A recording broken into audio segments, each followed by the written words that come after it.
Agora a gente vai falar com Andrade, recordista em títulos brasileiros, e um deles foi pelo Vasco. Muita gente não sabe, não se lembra. E Andrade, queria que você contasse essa história pra gente, dos campeonatos brasileiros que você venceu. Na verdade, começamos, né, nesse de 80, que, né, inclusive fez aniversário há poucos dias, foi 80 contra o Atlético Mineiro. Depois nós tivemos 82, foi contra o Grêmio no Sul, a final foi até no Sul. Veio 83 contra o Santos, teve a 87, né, com a União, que tá ainda até hoje se discute se foi o Flamengo ou se foi o Sport, ganhou. Pelo menos dentro de campo, quem ganhou foi nós, né? Tribunal, não tem futebol dentro do tribunal. Uhum. E depois eu fui para a Itália, saí do Flamengo para a Itália, eu retornei, né? E acabei indo para o Vasco e fui campeão brasileiro novamente, em 89 com o Vasco. E o título de 2009, né? Na verdade, eu sou o recordista de título brasileiro, tenho 6 brasileiros, entende? E sobre esse título como treinador em 2009, o tão sonhado e tão improvável hexa do Flamengo naquele ano, como que foi assumir o time no meio do campeonato? Faltavam quantas rodadas e tinha alguém que acreditava em possibilidade de título? Olha, tudo surgiu assim muito de repente, cara, né?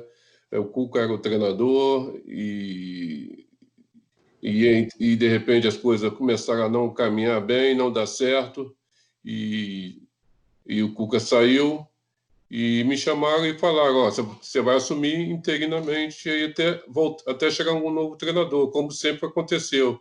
Eu falei, tudo bem, fui para campo, né? E trabalhar. Eu era um treinador ainda para brasileiro, uma pessoa muito jovem ainda, né? Muito jovem, não tinha essa experiência, essa bagagem toda para dirigir um campeonato brasileiro. E eu falei, vamos trabalhando até chegar um novo treinador e depois eu voltaria a ser um auxiliar, né, cara? Auxiliar ali de todos os treinadores que passaram pelo Flamengo, auxiliar pelo clube.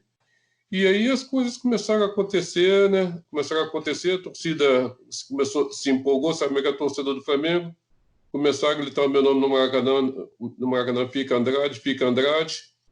Foi e eu fui ficando. Aí o presidente na época era o Márcio Braga, que teve um problema de saúde, o Delaí assumiu, até que na acho que foi a terceira ou quarta rodada, o Delaí me chamou na sala dele e falou: olha, nós não vamos trazer mais ninguém, você é o treinador. Como que era isso nos bastidores? Como que era a pressão para o Flamengo ser campeão, sendo que o Flamengo não entrou no campeonato para concorrer a título? Como eu te falei, de a princípio não havia pressão. A pressão era para sair se livrar do rebaixamento, onde todos diziam que a gente ia brigar para não cair, né? A partir do momento que isso aconteceu, que um dos jogadores que eu tinha muito assim, amizade e confiança, o Angelim, logo que nós assumimos, no dia seguinte chamei o Angelim, pô, Angelim, nós temos que fazer esses 45 pontos, 45 pontos para a gente não cair. Esse era o nosso pensamento, era o meu pensamento para mim a princípio, sabe? Se livrar do rebaixamento. E a partir de se livrando, você vai pensando alto, né? Não, vamos ficar entre Libertadores, vamos brigar para Libertadores. Depois, não, nós estamos dando a briga, vamos brigar pelo título. E foi um campeonato que foi disputado até o final, né? No intervalo do jogo, né, contra o Grêmio nosso, o Inter estava sendo campeão, porque nosso jogo nós estávamos empatando e o Inter estava ganhando lá no Beira-Rio. Então, até então, o Inter era o campeão brasileiro. Então, foi um campeonato muito disputado, muito equilibrado e nós tínhamos um bom time, né? Nós não tínhamos um bom elenco, mas tinha um bom time, um time de qualificado, um time de jogadores com qualidade. E se como treinador deu tão certo no início, por que você acabou se afastando do futebol? Por que você preferiu se retirar anos depois? Eu fui campeão pelo Flamengo Brasileiro em 2009. Fiquei 5 meses depois para aparecer uma nova oportunidade, que fui para o Brasiliense. Fui para o Paysandu depois, voltei para o Rio Boa Vista e depois fui para alguns outros clubes menores, né? Mas essa vida para mim ficou assim complicada, de você ficar 3 meses, ia 3 meses, ficava 3 meses, 2 meses disputando um campeonato, terminava, aí você voltava, ficava sem direção, sem saber para onde ir, o que fazer. Tinha muita dificuldade com a família também, né? O filho trabalhando não tinha como ir, sabe? Então começou a ter muita dificuldade.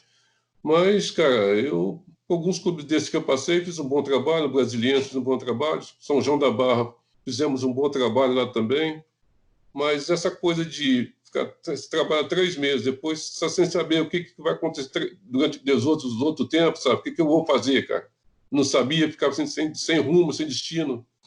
E eu sempre procurei alguma coisa que fosse mais, sabe, mais concreta para a minha vida, né, cara? E ficar um pouco mais próximo à família também, tá entendendo? Em relação a treinadores, você acha que treinadores negros sofrem preconceito, por isso recebem menos oportunidades? É como eu te falei, cara, é uma briga que já vem muito lá de trás, né? Não é você buscar, não é só o treinador, né? Você não tem um treinador negro, um dirigente negro, um médico negro, um engenheiro negro, você vê poucos, tá entendendo? Então, se você buscar na nossa sociedade em vários meios, são poucos negros que trabalham numa situação de bem-sucedida, sabe? Nós estamos buscando esse espaço ainda, né? E é uma briga muito difícil, sabe? Mas você tem que acreditar que um dia isso possa vir a mudar, tá entendendo? Porque se você não acreditar, não vale a pena essa briga.